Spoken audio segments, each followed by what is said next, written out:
Good old JR, WWE Hall of Famer. You guys know him, yeah, he's a living legend, probably the most beloved commentator of modern all-time wrestling.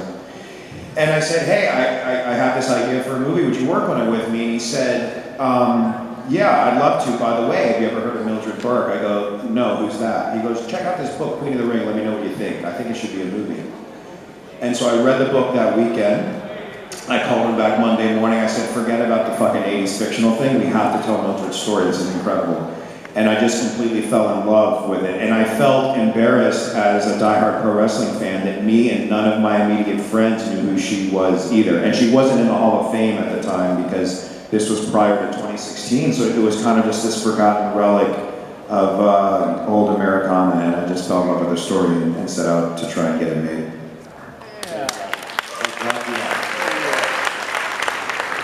This has been with you since before 2016. Yeah, my dad was still alive. Oh, wow. So we do want to open it up for some audience questions. I think we've got some mics out there. We've got about eight minutes before we have to release everybody, get the ride. Yeah. Did you guys enjoy it? Yeah. Sorry, that's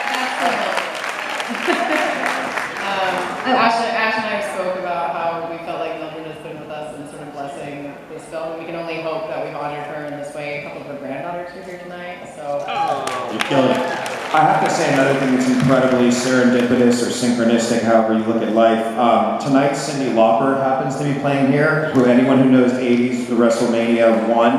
Cyndi Lauper, Wendy Richter, Captain Lou Albano, the MTV and WWF connection really is what launched this entire business to the stratosphere, and Cyndi Lauper was a massive, massive part of that culturally.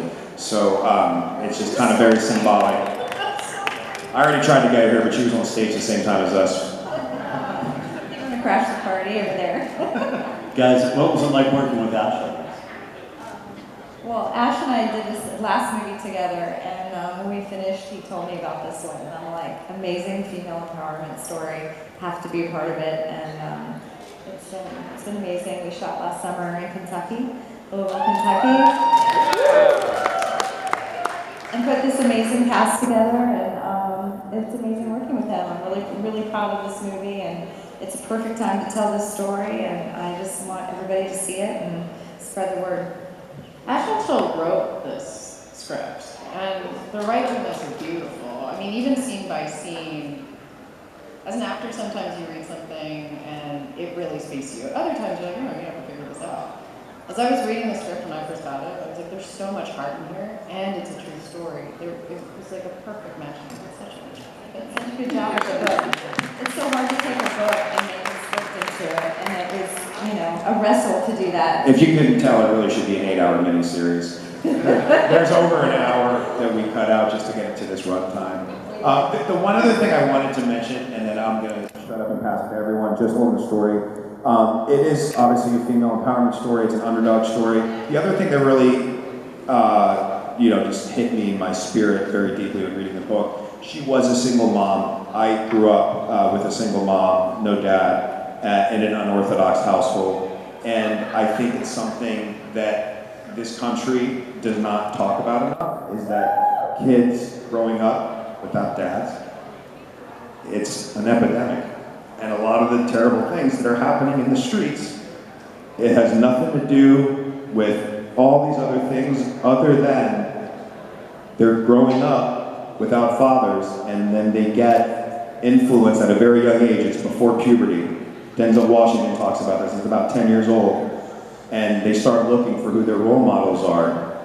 And that's when the poisoning of the mind begins. And then I think the statistic for specifically boys that grow up without dads are 72% more likely to end up in a life of crime, violence, or poverty, or drugs. And Mildred Burke was a single fucking mother, and look how she did it, look how her son turned out. So, Mildred, if you're with us, so much respect for you as a mom against the world. Well, on a slightly different note, sorry about that. You said how I was working with Ash. I flipped him off one time. Just once? Just once. we were on day like 3 of shooting that last scene, and She did all her own stunts. yes, I did all of them. And he said all we needed was a little bit of the feet. You know, we'd been there a long time, so we were just kind of walking through the motions. And then he was like, "No, we need more than that," and that's when it happened. But other than that, it was a great time. I loved working with Ash. He gave me a chance. I just came into his office. I had no idea what I was doing. Everybody else had their beautiful headshots up on the board under their names as they were casted, and they put my wrestling 8x10.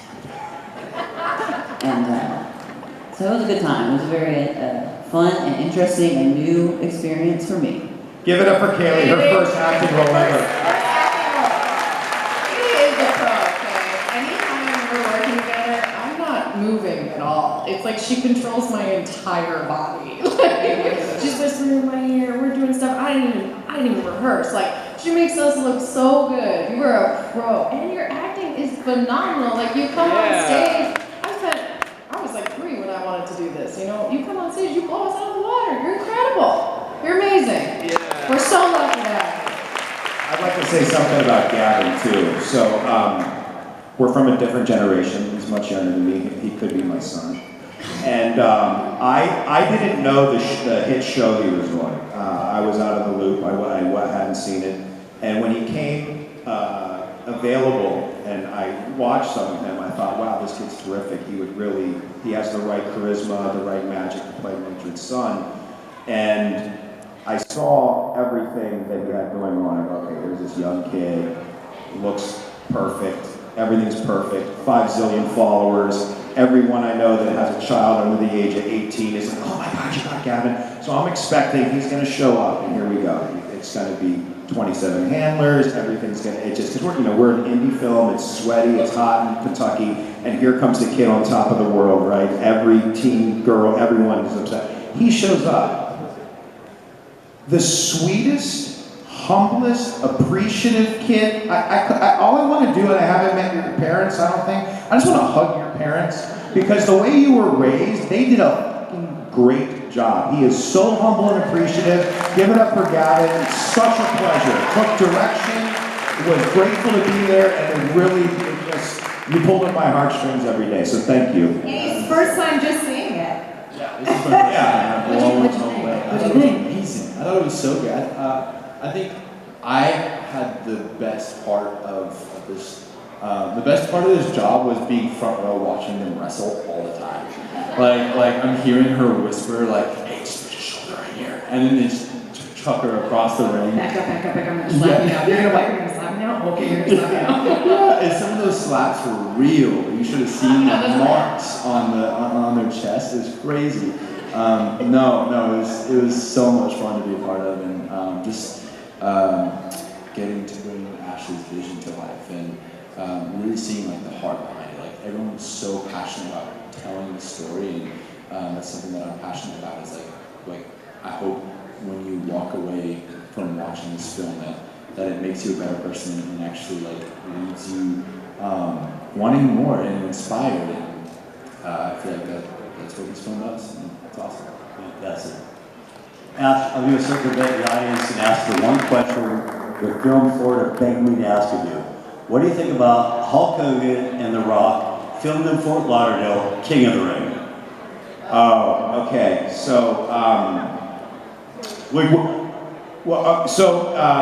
they brought Hogan to fight The Rock, as you guys learned, there's heels and faces, right?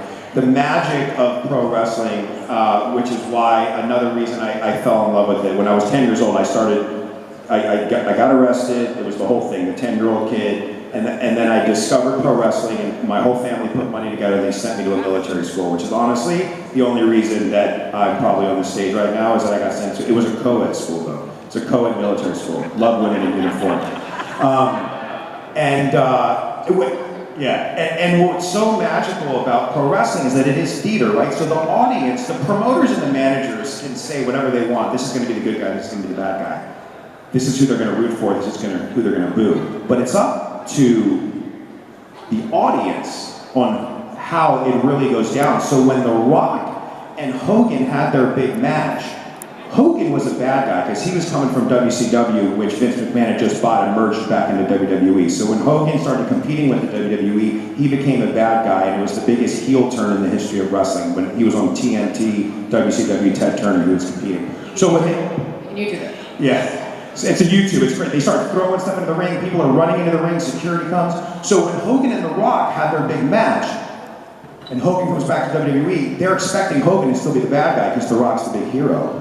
In the ring, Hogan's much older now, he's been through it, he's not what he once was. The Rock is the new king of the whole business.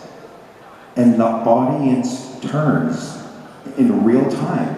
And Hogan becomes a face again, not because of a writer, because of the audience and the magic of the moment. And it's just this it's like pro wrestling poetry when you watch it, because you realize, oh look, they're behind Hogan. And Vince and everyone thought they were going to be behind The Rock, and it switched in the ring.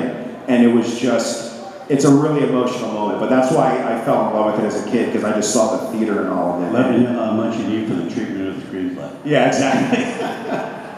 Guys, I know variety is waiting for us next door. We have the Jersey Girls, we have open bar over there. Hopefully you all paid for the after party. Please give it up for this incredibly talented crew.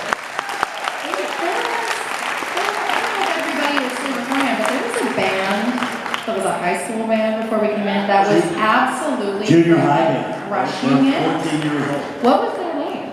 They're called Plume. Plume. We're all following them tonight. They were incredible. I'm excited to see these Jersey Girls. Thank you, everyone. If you guys like the movie, spread the word how much you love coming to the ring. And we're going to be in theaters in spring, so look out for us. Thank you, Thank you, everyone. Great movie. Thank you guys for staying here all night with us. We really appreciate it. We look forward to hanging out with all of you.